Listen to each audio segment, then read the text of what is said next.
Hello everyone, my name is Praful Kumar and today I am recording this video for the subject design and analysis of reconfigurable systems, and this is the fifth project. So currently we are designing a VGA controller. So this is the project window. If you see the way how you create a new project is you go to file, you click on new project wizard, and then you create. Since I have already created a new project, so I am skipping this step for now. So I have imported all the given files. So this is the hardware image generator. So what this basically does is this will generate the image, and we use VGA interface to transfer this image into the display. So this is VGA controller. So this is basically how you connect with the display. So we have resolution here, that is 1920, and we have the vertical resolution pixels, that is 1080. So we make these changes according to our display configuration. So currently I am using a Dell display, so which is a 1920 cross 1080 pixel display. So I have made changes to the H pulse, back porch and stuff like that, depending on the display configuration. So once this change is done, so this is my top level module. So if you could see, I have connected all the system clock reset in all the pins. Okay, and then let me show you. So this is the synopsis design constraint file.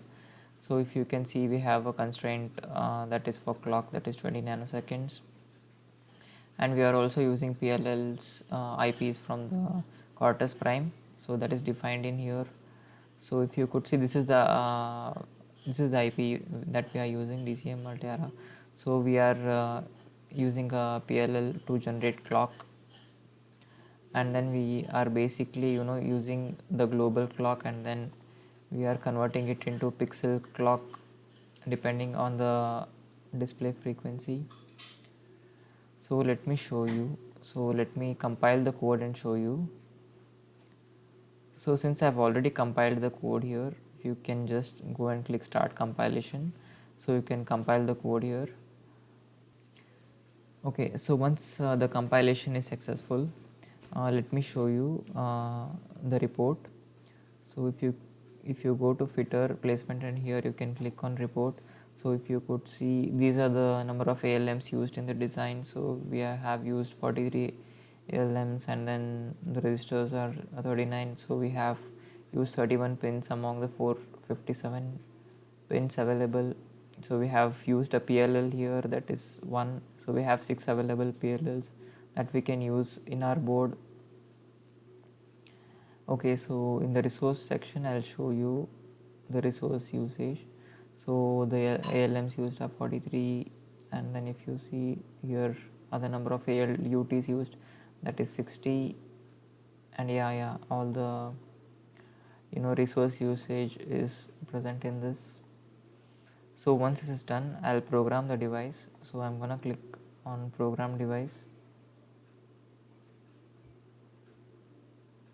Okay, so now this is my device. So I'll select the SOF file.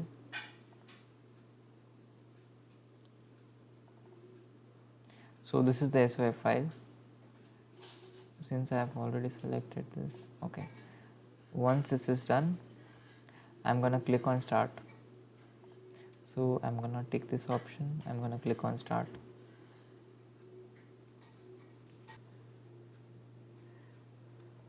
Okay, so now if you could see, this is the FPGA board we are using, that is DE1-SoC.